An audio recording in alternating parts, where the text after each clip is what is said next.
मुंबई नाशिक महामार्गावर खड्ड्यांमुळे टीडीआरएफ जवानाचा मृत्यू झाला। जळगावमध्ये महामार्ग बायपासच्या पुलाचा भराव कोसळला, रस्त्याला देखील तडे गेले। मुंबई गोवा महामार्गावर देखील 9 फूट लांबीचे खड्डे पडले।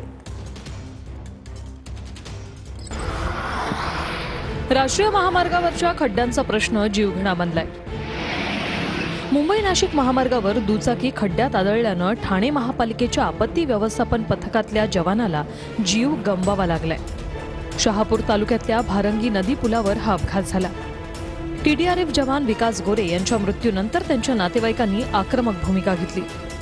संबंधित अधिकाऱ्यांवर कारवाई करावी अशी मागणी गोरे यांच्या कुटुंबियांनी केली। तो ड्युटीवर चालला होता। ड्युटीवर जाताना रस्त्याला खड्डे असल्यामुळे त्याचा नाक बळी गेला। याची प्रशासनाने दखल घ्यावी हेच आमचं मागणी आहे। खड्ड्यात आदळल्यामुळे त्याचा जीव गेला। माझं नितीन गडकरींना विनंती आहे, तुम्ही मागे म्हटलं होतात की भारतातले रस्ते अमेरिकेसारखे बनवणार, अहो श्रीलंकेसारखे बनवा पहिले। अमेरिका खूप लांब राहिली। बँकांमधनं मोठे कर्ज वसूल करणं, त्यातून आपल्या स्वतःची टक्केवारी काढणं, लोकांशी काही घेणं देणं नाहीये। जळगाव जिल्ह्यातल्या तरसोद पाळधी बायपासच्या पुलाचा भराव कोसळला आणि रस्त्यालाही तडे पडले। या रस्त्याची मंत्री गिरीश महाजन आणि गुलाबराव पाटलांनी पाहणी केली। गिरीश महाजनांनी याची केंद्रीय मंत्री नितीन गडकरींकडेही तक्रार केली आहे। माझं तर म्हणणं आहे की स्ट्रक्चरल ऑडिट झालं पाहिजे, त्याच्यावर फौजदारी गुन्हा दाखल झाला पाहिजे, वेळ पडली तर जेलमध्ये घालता आलं तर घातलं पाहिजे।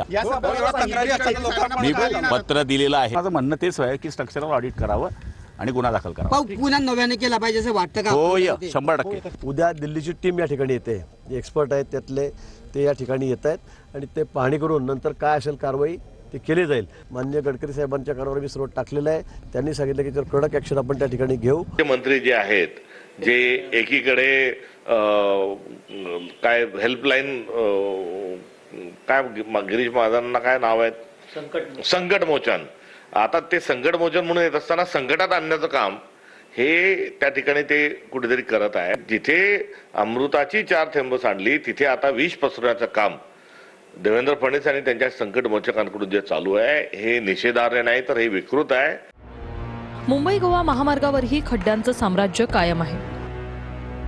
रत्नागिरी ते संगमेश्वर दरम्यान काम सुरू असलेल्या भागात या महामार्गाची स्थिती अत्यंत दयनीय झाली। संगमेश्वर तालुक्यातील ओक्षी भागात तब्बल 9 फुटांचे खड्डे पडले आहेत। मुंबई गोवा महामार्गावरच्या खड्ड्यांचं विघ्न काही संपत नाहीये। मुंबई गोवा महामार्गाचं काम सुरू आहे, त्याच ठिकाणी सध्या अत्यंत दयनीय अवस्था किंवा खड्डेमय रस्ता या ठिकाणी पाहायला मिळतो आहे। आपण मीटरपट्टीच्या आधारे या ठिकाणी या खड्ड्यांचा आढावा घेणार आहोत। हे बघा, ही मीटरपट्टी इथे आहे आणि 8 फुटांचा हा खड्डा या ठिकाणी आपल्याला या ठिकाणी पाहायला मिळतो आहे।